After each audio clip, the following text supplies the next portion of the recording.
Good morning. So before I start this video, I just want to apologize for the lateness of this video. I've had some technical difficulties, but I've sorted it out now. So I really wanted to fulfill the week 3 video, just kind of a draft of what I'm working on for my final project. So my topic is how stress and anxiety affect our health and wellness. And I'll start off by saying the reason why I chose this topic is because it does have personal meaning to me. When I was 26, so about 3 years ago, I suffered a stroke, and my doctors did a myriad of tests, CT scans, MRI, ultrasound on my heart, blood tests, and in the end, they were able to determine that my stroke was actually a stress-induced stroke, which was really an eye-opening experience for me because I had never known that there was such a significant correlation between our mental and emotional wellness and our physical wellness. Um, so that's why I really wanted to do this topic. Um, so I'm going to be using various interdisciplinary lenses.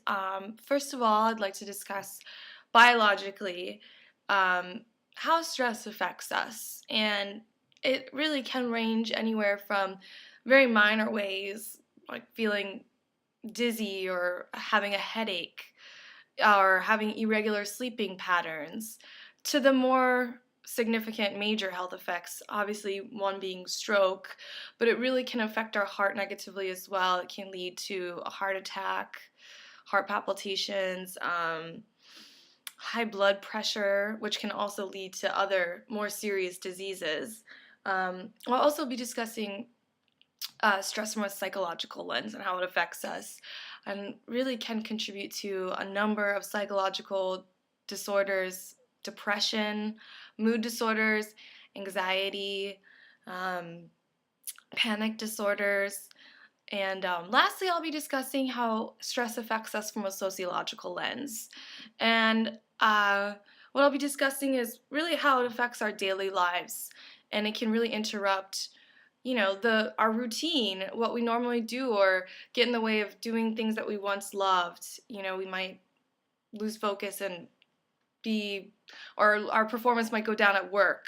Um, we might withdraw from family and friends and significant others. Um, so I'll be discussing that as well.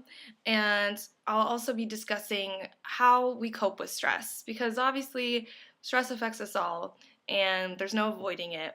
But we can focus on, how to manage it in an effective manner. So there are various schools of thought on how we can do this. Um, there's the medical biological approach, which is prescription medicine to deal with the psychological problems of depression and anxiety. And then there's the holistic approach, which I find has been most effective for me.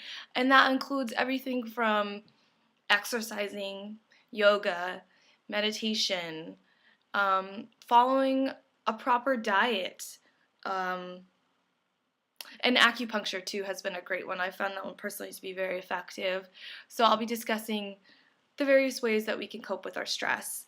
And I do have a number of sources from different areas. Biologically, I've been doing a lot of research from the Cleveland Clinic. They have a lot of information about how stress really affects our body physically. And the American Psychological Association has a lot of information about how stress affects us mentally. And then lastly, more information about the holistic approach and how the mind and the body is really connected, and how you cannot be mentally healthy and physically, or mentally unhealthy and physically unhealthy. So that's what I have right now, and I'm looking forward to presenting the rest of my topic at the end of this week. Thank you.